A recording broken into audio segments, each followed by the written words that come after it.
In today's video, when you're working on making some body composition changes, mostly losses of large amounts of body fat, going from something like this to something like this, is it best to focus on your macronutrient goals, or should you allow them to fluctuate and focus more on your calories?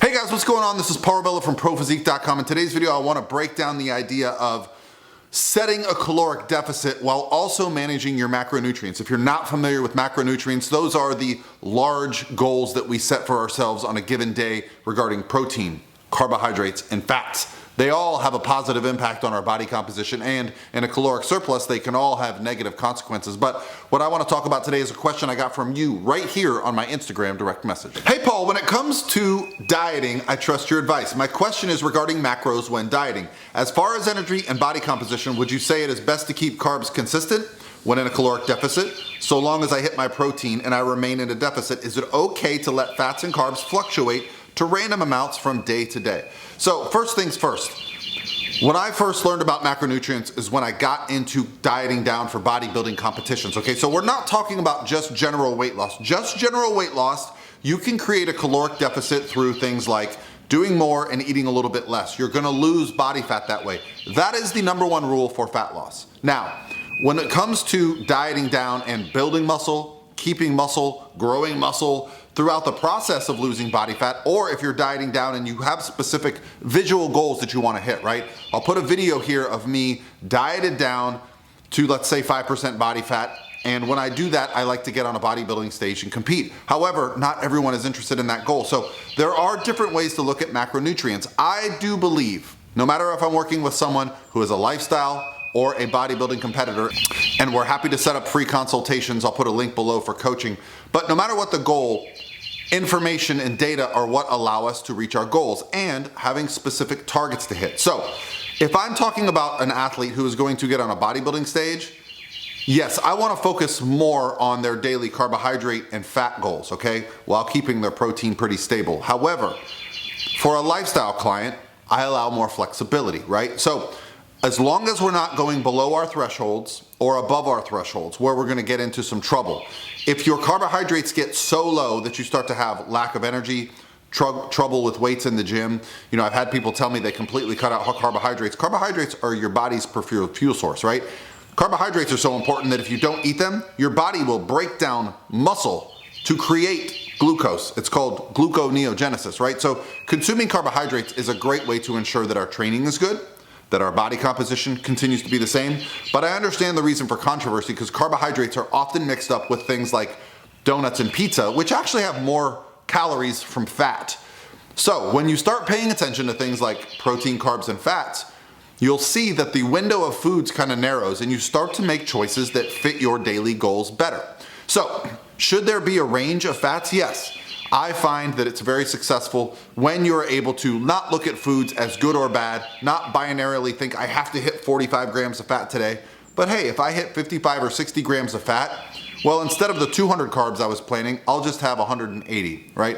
These are very reasonable adjustments for us to make throughout the process. And what you'll find is the leaner you get, the more important being specific matters, right? You might not notice a difference in 20 or 30 grams of carbohydrates when you're at 25% body fat, but I will tell you this, the small things start to matter, right? I've been dieting down now, I'm getting close to stage weight. I notice a big difference if I change out 30 grams of carbohydrates. I notice my pumps might not be as good, I notice my energy in the gym might not be as good, but those carbohydrates become very beneficial for my performance in the gym. And when you're focused on performance as well as losing body fat, you start to pay attention to a little bit more detail. So it all depends where you're at in your journey. Now, if you don't really know where to start, I have a free, absolutely free macro calculator that provides your calorie goals for the day, your macro goals for the day. It even will break down kind of how to set up your meals throughout the day. I do intend to give you guys a full day of eating for where I'm at in this process.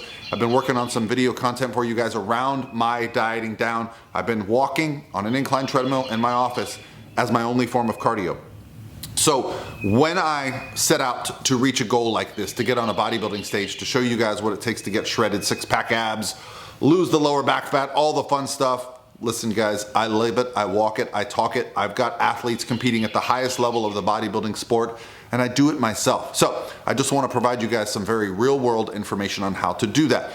Now, once you've started to do this, what is the real value in understanding your macronutrients? What is going to set you up for success?